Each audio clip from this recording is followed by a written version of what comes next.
Tuloy po natin ang testimony. Si Edwin ay nakapagod. Amen. God is good. All the time. God is good. Amen. Napakasarap talaga magpuri sa Panginoon, no? Kahapon pa lang, no? Ngiting bless na mga kapatid sa mga nagbabahagi, no? Talagang sabi nga, talagang nasa atin ang Panginoon, no? Walang imposible, lahat ay gagawin, no? Tayo, ano naman ang mga kalakasan na nawala natin, ibabalik niya, no? So, dapat ganun din yung, yung pagpupuri natin, no? Pag-teres mo sa Panginoon, so lahat ng bagay na ginagawa niya sa atin is dapat na i-testify natin sa, ano pa nga lang, sa pagsundo pa lang sa amin, may nagbo-volunteer na agad. So, napaka-volunteer talaga naman. Talagang excited na pakiga. Mawagi na eh. Pero, hindi na kaya nakakit. Dapat dito pa lang, no? Excited na agad. Fernando! Ano po kanina, tawagin kita. Volunteer na. So, magandang gabi po sa inyong lahat mga kapatid. At same time, sa ating Panginoong Diyos na buhay. So, una akong magpapasalamat sa Panginoon kung paano siya pagmilos sa aking buhay. Noong una, Lord, salamat. Sa testimony ko lang, din po sa relasyon po sa aking may bahay. So, Lord, thank you. Unti-unti na siya naging trust po, Lord, same time sa mga kapatiran na tumulong sa counseling po sa aking may bahay, same time kay Kuya Joey, same time kay Kuya Larry. Thank you, Lord God. Salamat, Lord. At least now, maganda na yung mood na. And second time, and second also, ipapatuwa ko, yung it was happened last 3 weeks ako nung may bahay ko napadala ng pera sa anak ko. So nagkataon din nagpadala. Then hindi na malaya ng anak ko na nahulog pa yung pera, yung wallet sa daan. So salamat sa Panginoon na ang nakapulot may magandang puso. Bigalik yun. Imagine 14,000 pesos yun. Kuha yun isang buong buwan yun gastusin pa. So salamat sa tao na binigay sa doon sa kung makita niya yung pera, binigay niya sa gwardiya. Kung sino daw yung may-ari na pag-gwardiya. So salamat kung pinag-interesan na yun. So malamang wala talaga yung pag-gwardiya. So salamat sa Panginoon na He worked in the mysterious ways. Hindi natin alam ang kaparaanan ng Panginoon. So sa Kanya lang ko ang binahagi ang Kanyang pagpapubinalik, ang pagpupuri at pasalamat sa ating Panginoon Diyos. Amen. Hallelujah. So, walang imposible sa Panginoon talaga, no? So, lalo na pag taos-puso yung ating paglapit sa Kanya, no? Talagang mga pamilya natin na naglalayo is paglalapitin niya, no? At bibigyan niya ng panibagong mga pagmamahal sa kapwa. So, palad ng mga tao na patuloy na ginagamit at nagpapagamit sa Panginoon. So, ang bawat isa is alam ko na maraming gagawin sa buhay. So, ni-invite ko po ang bawat isa na dito mabahagi ng kanyang mga karanasan sa Panginoon kung paano binago ang buhay niya. So, be inspired to others. No? Dapat excited tayo na tumayo dito sa harapan. No? So, we are one family. So, amen. Hallelujah. Welcome po. Kuya Rich. Amen. Una sa lahat, napapasalamat ako sa Panginoon na nakasama ko ulit kayo for how many months na hindi na ako napunta is because na ang travel mula sa amin papunta dito almost 4 hours. 4 to 5 hours. So malayo. Saka desert talaga. Doon kami nilagay sa kawalan. Walang yung signal, sobrang hirap. Okay? Kaya talagang papasalamat ako sa Panginoon sapagkat ang guidance siya nandun pa rin. And recently, bakit ba ako nagpapakahirap sa company ko na ganun pa rin naman ang sahod ko, either sa field ako or sa office. Pareho lang naman, wala namang pagkaiba. So, kaya sabi ko sa Panginoon na mas maigi na mag-field na ako, at least relax yung mind ko. Hindi ako nahihirapan masyado kasi pag sa office, ang daming complaint, ang daming maya-maya may bagong form, may bagong requirements, lahat na lang. So, mag-isa lang ako na gumagawa ng lahat ng mga dokumento. So, pinag-isipan ko kasi sabi ko, wala namang nagbago. Same pa rin naman. Kaya sabi ko, it's better to give up na mag-field ako. Kaya ang ginawa ko that time, nasulat ako sa PM ko na na mas prefer ko na mag-site na lang ako kaysa dito sa office. Tsaka ang problema ko pa sa office kasi na lagi ako naantok kahit sobrang dami ng dokumento. Sobrang dami. Yung antok andon pa rin, hindi mawawala. Kaya sabi ko pag sa site ako, wala akong antok, yung pawis lang. Sabi ko, maganda pa sa katawan. Kaya sabi ko, mas maganda yung napapagod yung sarili ko kaysa yung isip ko napapagod. Kasi paggabi, hirap din matulog. Di ba? Sa kakaisip anong gagawin for the next day para yung mga requirements na ngayon, ma-maintain, masamit agad, puro urgent lahat. So, napasalamat ko sa Panginoon sapagkat nag-grant yun ng aming PM at binigay ko yun sa kasamahan ko at ang kasamahan ko ngayon, siya naman nagsasuffer sa lalong nahirapan siya. Kasi yun nga, medyo hindi naman siya let's say sa trabaho, sa opisina, lang sa mga legal documents. Kaya sabi ko, kaya mo yan. Kaya sabi ko, mag-relax na muna ako dito sa site. Okay. Ayun. Panay pa rin ang tanong niya. Minsan tinutulungan ko rin na lang din. Na-advisean ko ng gagawin. Okay. And pasalamat rin ako sa family ko, sa mga kapatid ko. Kasi God still provided sa mga kailangan namin. At naisip ko na hirap talaga sila sa Pinas kung paano sila mag-stand sa sarili nila. And then, even though binilhan ko naman sila ng sarili nila mga tricycle para lang may pahanap buhay sila, binigay ko na ako nagbabayad. Kahit sarili nila, hindi pa nila kayang buhay, sabi ko, ano gagawin ko? So, I prayed to God na nabigyan ng way. At recently, God has given us guidance na sabi ko, what if mag-open ako ng groceries para sa kanila, sa bawat isa sa kanila. Bigyan ko kasi may mga family na sila, hirap sila kung paano bubuhayin, lagi nilang umaasa sa akin. Kaya sabi ko, Lord, gusto ko bigyan mo kami ng magandang hanap buhay. So yun, nakakuha ako na mismo rin naghanap ng pwesto kung saan sila pwede magbenta or magnegosyo. Sabi ko, ang layo ko, pero ako pa nakakahanap para sa kanila at mga provisions. Provide ko pa rin lahat. Pero yung pagpapasalamat ko sa Panginoon sapagat ang prayer ko na hope na ang bagay na yun ay mag-continue na sa kanila para at least makapokus na rin ako sa sarili ko. Hindi yung, kasi ang hirap talaga mag-breadwinner ka, di ba? So yun nga, ngayon nag-umpisa sila. Salamat sa Panginoon sa mga provisions na parang positive naman nangyayari.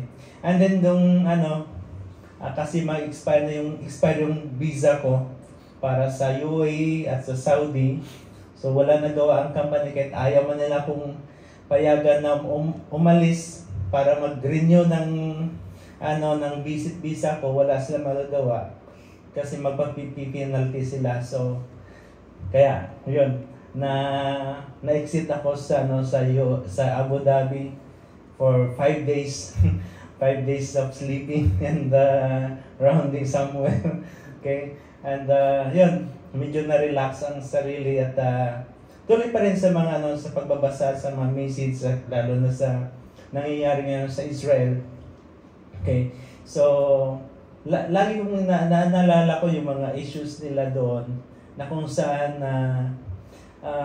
God will always protect the Israel whatever may happen. Ano man mangyari doon, God will always protect His people because Israel is a chosen people of God. So, Kahit anong gawin ng mga Arab, wala silang magagawa. Kasi God will use other countries to support sa Israel. Ganon ang Panginoon na kung paano tayo pinili. So ganyan din dati sa atin, na even though we are not a Jews, okay, we are not Israelites, but we are a chosen people because we believe in Jesus Christ. As He said, those who believe in His name, there is victory and there is eternal life in Him. So yun ang pinanghahawakan natin because we are Gentiles, we are not Israelites. So yun nga, yun ang pasasalamat natin na kung saan, kahit dito sa ating gawain, tuloy pa rin umabot tayo ng 6 years. Okay? So that time I tried to attend also, pero yun ang problema sa transportation, sobrang hirap, kaya hindi ako naka-attend. And kanina, it's out of my plans na masama o mapunta dito. Pero yun nga, hindi ka sana ako pupayagan. Pero kinausap ko ang boss ko. Okay, kasi sabi ni Kuya Nas, pumunta ka dito. Sabi ko, Yanas. Sabi ko, sige, I'll check. Yan, kinausap ko yung boss ko, yung PM ko, at pumayag naman siya. Sabi ko, sir, I want to visit my brothers in Jubail. No problem. I will be late tomorrow, on Saturday. No problem. Even though we need you, but since you want to see your brothers, so go ahead. Then, but try to come early, sabi niya sa akin.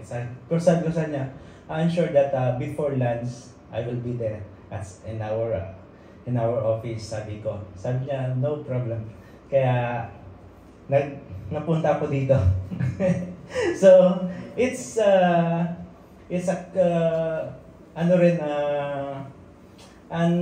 unexpectable or unplanned na ginawa ng Panginoon na masama ako at makapunta dito sa inyo. Yan ang pinapasalamat ko sa Panginoon. Okay? So, for how many months na hindi ko kayo nakasama, and now by the grace of God, I'm here standing in front of you. God bless you all. Amen. Welcome back, Kuya Rex. Sabi nga sa awit 32:8, ang sabi ni Yahweh, kaya kita sa daan, tuturuan kita at laging papayuan. So, always trust in Lord. So, lahat ibibigay niya natin. No? Susunod lahat yun. Amen? Dito mo yung agad, excited. Isang hilira dito. Oo nga, no? Strike pala yan, no? Praise the Lord.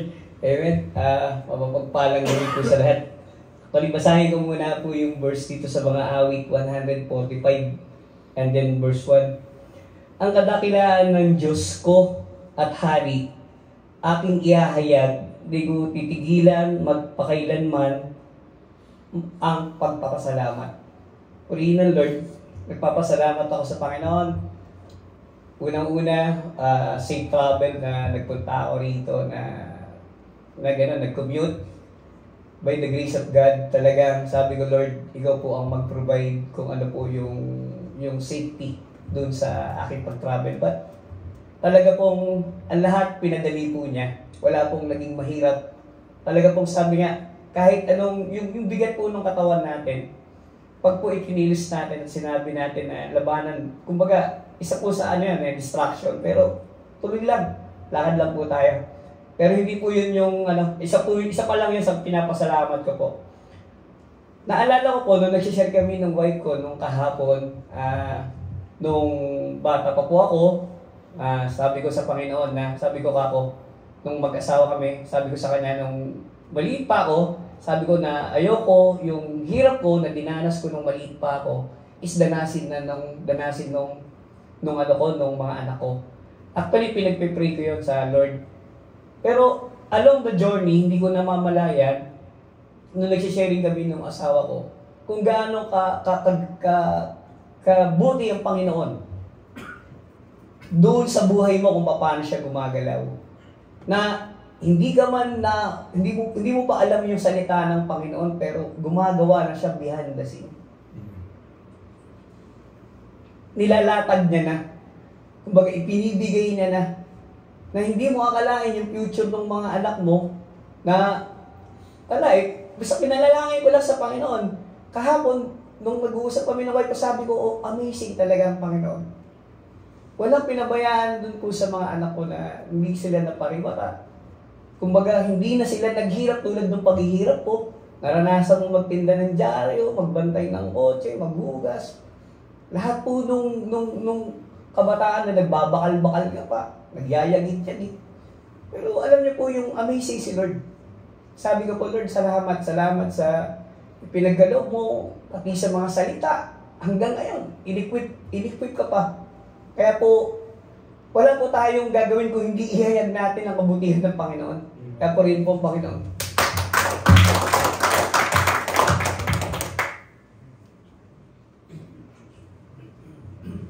Amen. Hallelujah. Purihin ang Panginoon, no? So, patuloy ulit tayo manalig sa Kanya, no? Sabi nga sa magalak kayo lagi, nagiging magalak sa Panginoon na siya ang bibigay sa atin ng patuloy na kalakasan at kasiglan. So, aawit ko yata. Yes, meron niya. Meron talaga.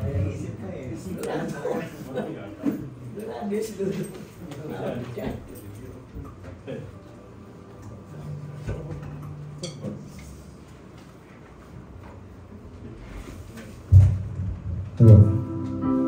Okay, samahan niyo. Ako mga kapatid na awitan ng Panginoon Diyos.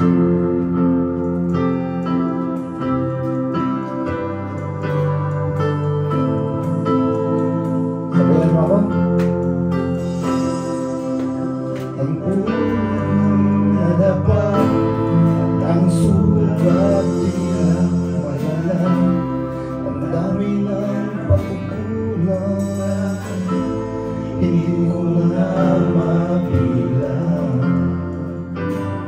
Magpatiwala ka lang, itawag mo sa Kanya. Huwag kang mag-alala, ay nandiyan. Huwag kang bibitaw, umapit ka lang. Huwag kang susuko, ipaglaban mo ang katotohanan. Ituloy ang laban. Ituloy ang takbo, huwag kang mapagod. Tayo ay maglalakbay sa daan ng buhay. Kasama ang Diyos na gabay. Umapit ka lang. Ngayon nandito ka na, aatras ka pa ba? Huwag na, hindi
So, pinagpalang gabi mga kapatid. Palakpakan po natin ang ating Panginoon. Hallelujah.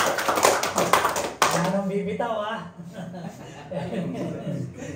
Isang inspirational na awitin, no? Hallelujah. Sa buhay ng ating kapatid.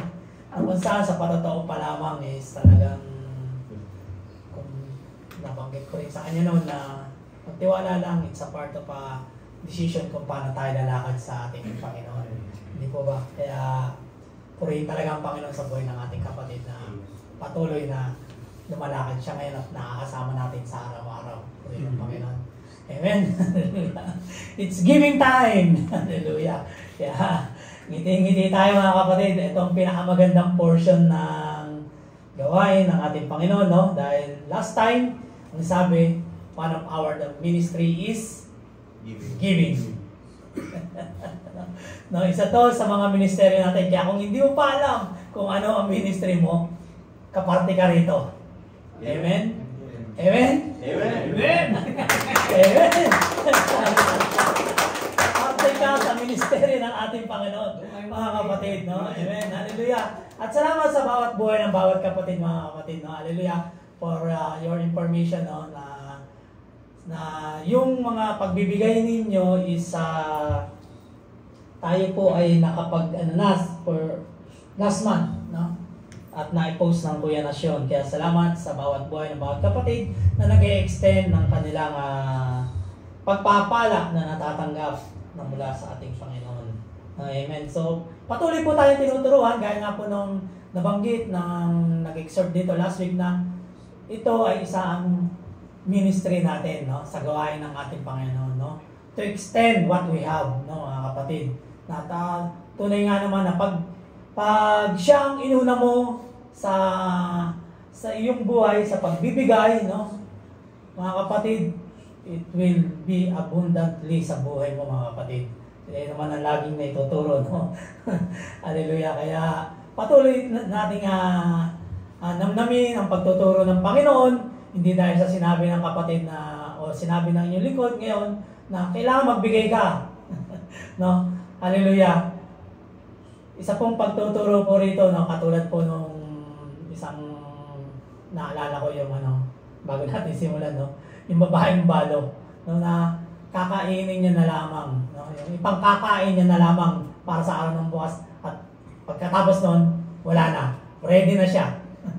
Ano man yung mangyari sa kanya, ready na siya. No, hallelujah. So sa buhay po natin, mga kapatid, alam ninyo na nakaka-amaze po yun, no? Hallelujah. Lalo-lalo na pagka sinabing para sa Panginoon. No?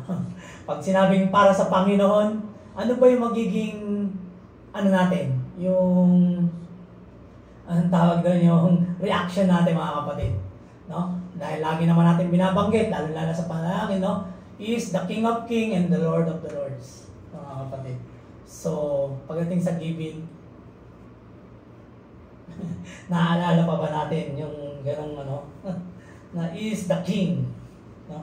Although alam naman natin na mayaman siya, no, na hindi niya kailangan to, mga kapatid. Pero dito nasusukat, no? Hallelujah. Kaya simulan po natin. Sabi diyan, what Jesus said about giving. Ano ba ang sinabi ng Panginoon about giving? At ito ay mababasa natin, no, sa Biblia, mga kapatid. Jesus told to His followers to give everyone who has. No, amen? Yan ay mababasa sa Luke 6. Give to everyone who begs from you, and from one who takes away your goods, do not demand them back. No? Hallelujah. At sabi diyan sa Luke 14:13, no, sabi, to give to those who cannot repay. No? But when you give a feast, invite the poor, the crippled, the lame, the blind, and you will be blessed because they cannot repay you.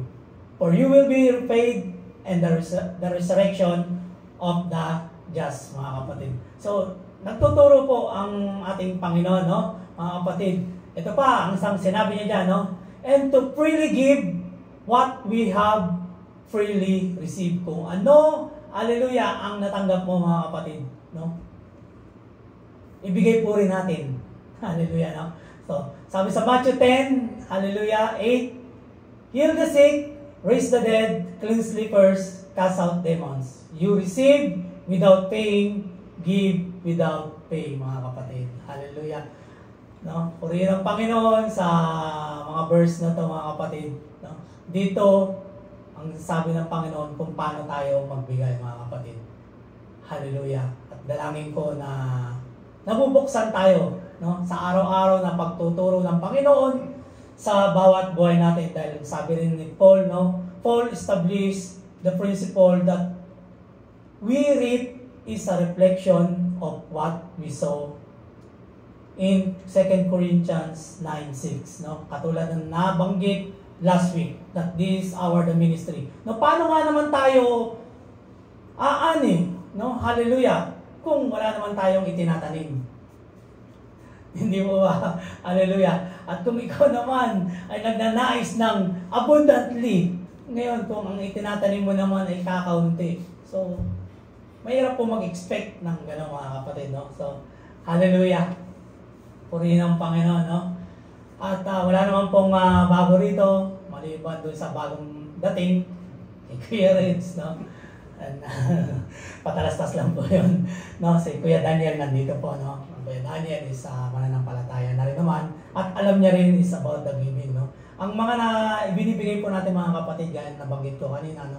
Hallelujah, is nagagamit din naman po natin dito sa kanyang ministeryo, no? Hindi po ito ginagamit para kainin lamang, no? Bilhin ng pagkain, no, mga kapatid.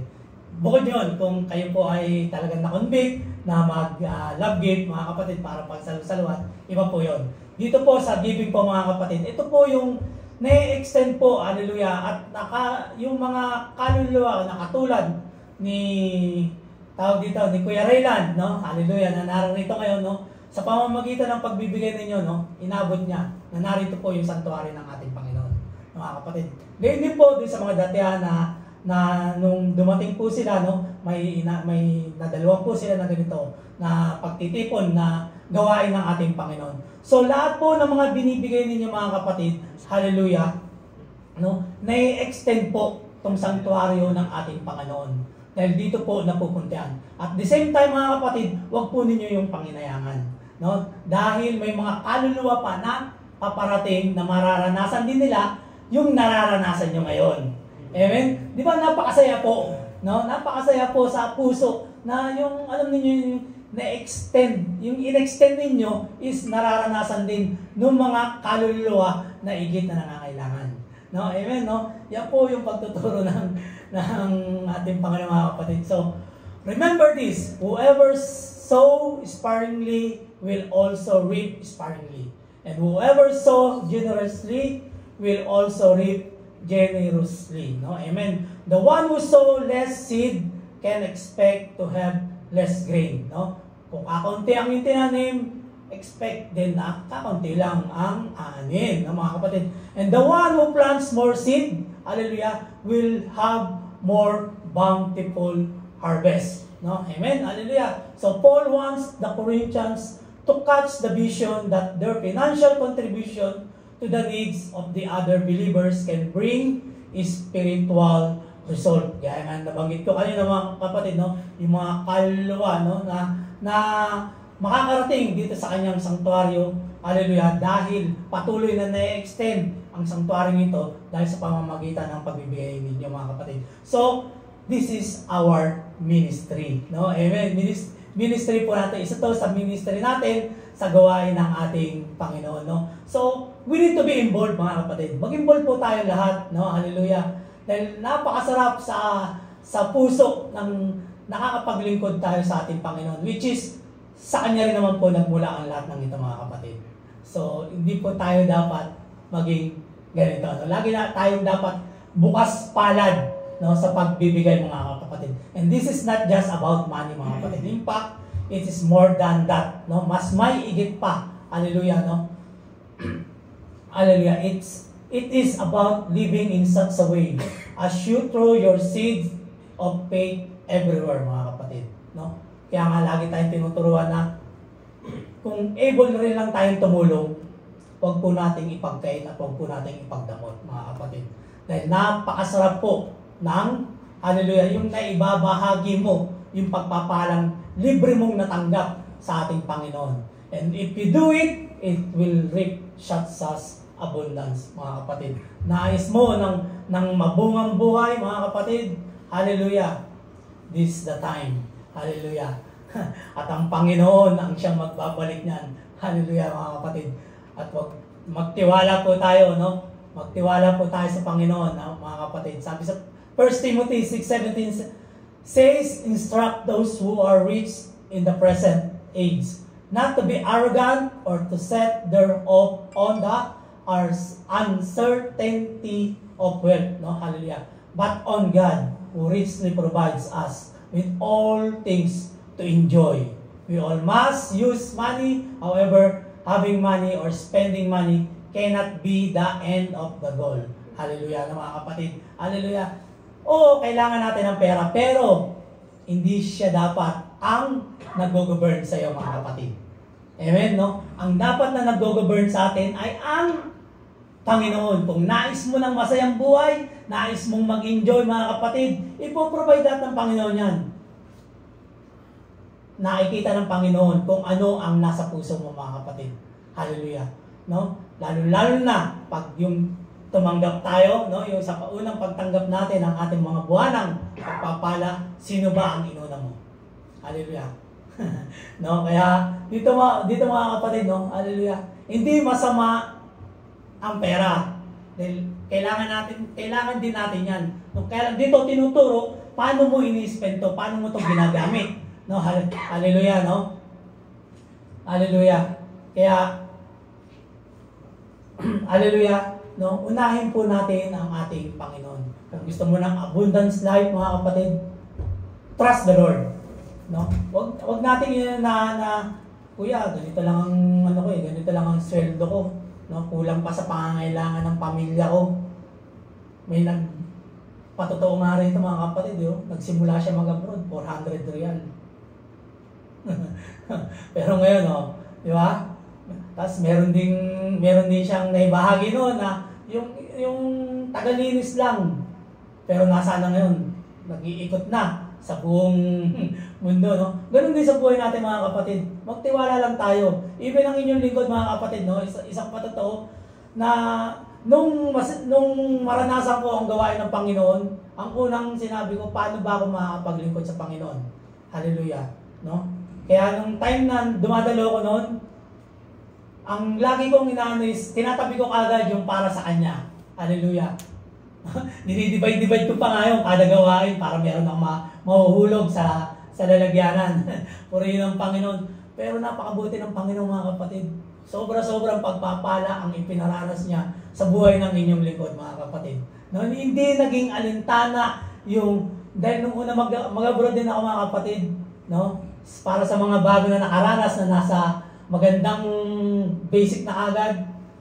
Ang inyong lingkod po, ang naging basic po nung una akong makarating dito, year 2007 is 1,000 real. 1,000 real, mga kapatid. Hallelujah.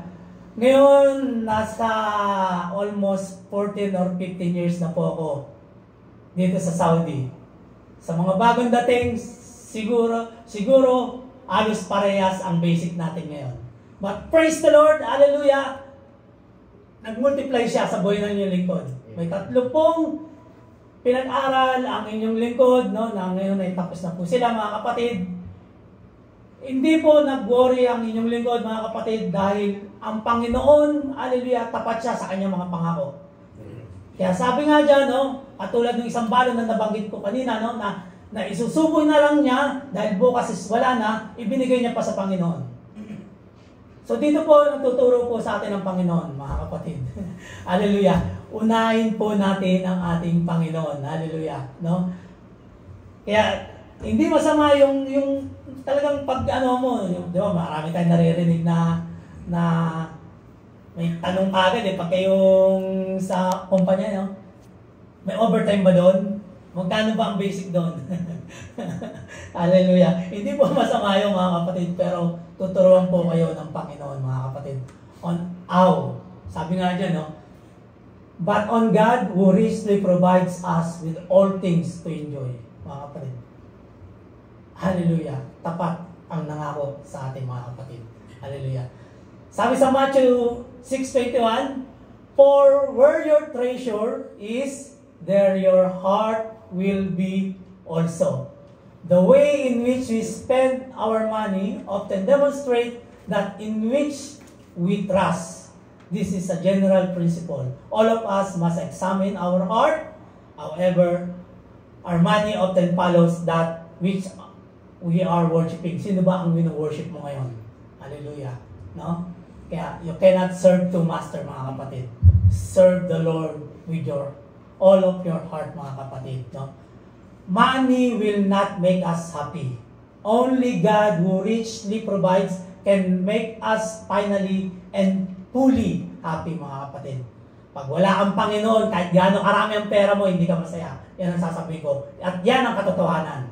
No? Hallelujah. Pero pagka meron kang Kristo sa buhay mo, punong-puno ka.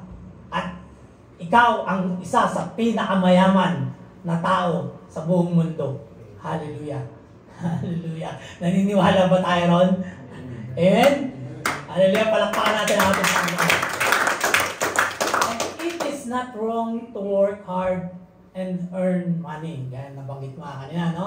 Sabi sa Proverbs 10:4, idle hands make one poor, but diligent hands bring riches. Amen? So God has designed us to work. When He placed Adam and Eve in the garden, He told them to cultivate the earth and multiply. We continue to do that. No? Hallelujah. We are no longer just cultivating gardens, but in entire city, mga kapatid. Hindi lang tayo dun sa, alam niyo yun, no? Sa sakahan. Hallelujah. Sa entire city, no? Hallelujah. Purihin ng Panginoon. We are cultivators of medication, arts, technology, and industry, mga kapatid, no? Hallelujah. God designed us to provide for sa atin at sa ating neighbors kung ano ang mga pangailangan nila. Kaya tinuturuan tayo ng ating Panginoon na maging bukas palad, mga kapatid. Lalo na doon sa mga nangangailangan. No? Hallelujah. So God has prospered some more than others. No? It is important to understand that God has not gifted everyone equally. Hindi pare-parehas, no? In His grace, He has conceived some people with greater skill, talent, and intelligence. Hallelujah. No, gaya po nung nakapula. Talagang full of talent and intelligence. Yes. No? Some people that we believe should prosper. No? Do not. In other situation, those who should not prosper end up prospering greatly. No? This means that material blessing is not necessarily a sign of spiritual blessing. Panandalian lang yan, mga kapatid. No? Kung ano yung pinangawakan mo ngayon, yung akala mo talagang meron na meron ka, hallelujah, hindi mo madadala sa langit yan. Hallelujah. Kaya ngayon na may pagkakataon ka, binigyan ka ng pagkakataon ng ating Panginoon, gamitin mo yan. Magpagamit ka sa Panginoon. Hallelujah. At sinisigurado ko sa iyo, no? Hindi lang ikaw ang pagpapalain. Pati buong sambayanan mo makakaranas ng abundant, mga kapatid. When we reduce God's goodness and love to material prosperity, in many cases, we are affirming that corrupt. Hallelujah, no? Isa po yung distraction sa atin, no? Na doon matutuon lang ang ating pag-iisip na, kailangan ko ng magtrabaho, mag-overtime para meron akong iPhone 14, lalo na ginagawa na iPhone 15. Hallelujah. Purihin ang Panginoon, no? So, selfish people are the most blessed by God because they are wealthy. No. Hallelujah. No? Kung ikaw ay selfish, mga kapatid, tandaan mo yan, hindi ka blessed. Kala mo lang, dahil nakita ninyo yung mga mayayaman, no? Alam nila, sila yung tunay na pinagpala. Kaya kung minsan, no, nababanggit din natin, nasasabi at naiisip din natin na kurap yun yung po yung nagiging kurap, no? Bakit sila? Hindi naman sila mananampalataya, hindi naman sila dumadala ng gawain. Pero marami silang pera, maganda ang bahay nila, mayaman sila. Kurap po yan. Isa pong yung MB. Kaya magbantay po tayo. No, magbantay po tayo. Kaya kung babasahin niyo Psalm 73, ipapaunawa sa inyo ng Panginoon niya, mga kapatid. Hallelujah. Kaya wag po natin kainggitan yung mga mayayaman dito sa lupa, no, sa mundong ito. Dahil ikaw ay anak ng Lord, no? Tayo ay anak ng Lord, mayaman tayo. So hindi natin kailangan mainggit, mga kapatid. Hallelujah. Mayaman tayo, mga kapatid. So this is not the accurate assessment of how God blesses both now and throughout in Christ church history, no? We are called to give cheerfully, mga kapatid. In 2 Corinthians 9:7 says, each person should do as he has decided in his heart, not reluctantly or out of compulsion, since God loves a cheerful giver, no? Mahal ng Panginoon, hallelujah, no? Yung masayang nagbibigay, hallelujah. The Bible assumes that we will give generously just as God has given, no, generously to us. Those who are in Christ will do so because they now see Christ as their treasure. Sino ba ang kayamanan mo ngayon? Kundi ang Panginoong Jesucristo. Kaya nasabi ko kanina, pag meron kang Kristo, mayaman ka. Hallelujah, no? So, the greatest value, the Christ as their treasure or greatest value, and will use their money to do and honor those things that God's value. Amen? So, kung sino yung binavalue ng ating Panginoon, dapat i-value rin natin, mga kapatid. Dahil yan naman ang tinuro ng ating Panginoon. Mayaman po tayo dahil meron tayong Kristo. Hindi ka mahirap, kaya kaya mong magbigay. Amen? Purihin po ang Panginoon. Hallelujah. Purihin po tayo. Tayo po ay manalangin. Hallelujah. Hallelujah. Hallelujah. Hallelujah. Hallelujah. Taas po natin ang ating mga kamay. Hallelujah. As a sign of honor. Hallelujah sa ating Panginoon. Hallelujah. Hallelujah. Hallelujah, Father God. Lord of Lords, King of Kings, hallelujah. We thank you, O Lord God, hallelujah, for the word that you are given, O Lord God, that you teach us, O Lord, on how to give, O Lord, hallelujah. Kung paano tumulong, O Lord God, lalong-lalo na, O Lord God, na isa ito sa mga tinuro mo sa amin, na isa ito sa mga ministeryo namin, O Lord God, sa gawain mo. Patuloy na ipuhin mo ang bawat puso namin, O Lord God, na ikaw lagi ang aming unahin. Sa lahat ng oras, sa lahat ng pagkakataon, sa lahat ng kung ano ang meron kami. Dahil ang lahat naman ng ito, O Lord, ay nagmula sa iyo. Sasagutan namin ang mga pagkakataon ito, O Lord God,